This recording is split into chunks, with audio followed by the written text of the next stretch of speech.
আসুন, আজ আমি আপনাদের একটা অনাথ শিশুর গল্প শোনাই, যে নিজের সরলতা ও প্রতিভার জোরে নিজের থাকার জন্য একটা আশ্রয় খুঁজে পেয়েছিল।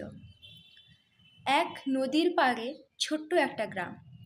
সেই গ্রামে বাস করত নীলু নামের এক 8 বছরের অনাথ ছেলে। বাবা মা কে ছিলেন নীলু তা জানতো না। গ্রামের মানুষ তাকে যা দিত তা খেয়েই সে বেঁচে থাকতো। রাতের ঘুমোনো ছিল তার সবথেকে বড় লড়াই।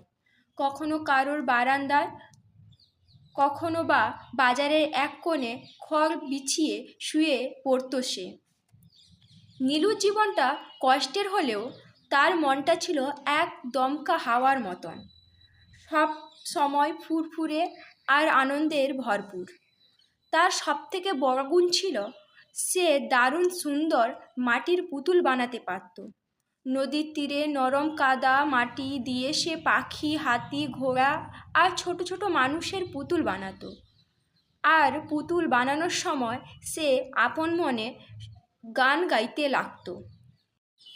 গ্রামের এক মাথায় থাকতো এক বুড়ো দাদু, নাম তার রহমন মিয়া।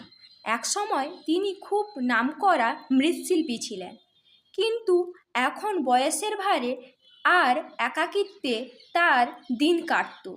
গ্রামের ছেলেরা তাকে এগিয়ে চলতো, কারণ বুড়ো দাদু একটু রাগী স্বভাবের ছিলেন। একদিন নীলু বকুল গাছের তলায় বসে মন দিয়ে একটা মাটির ময়ূর বানাচ্ছিল।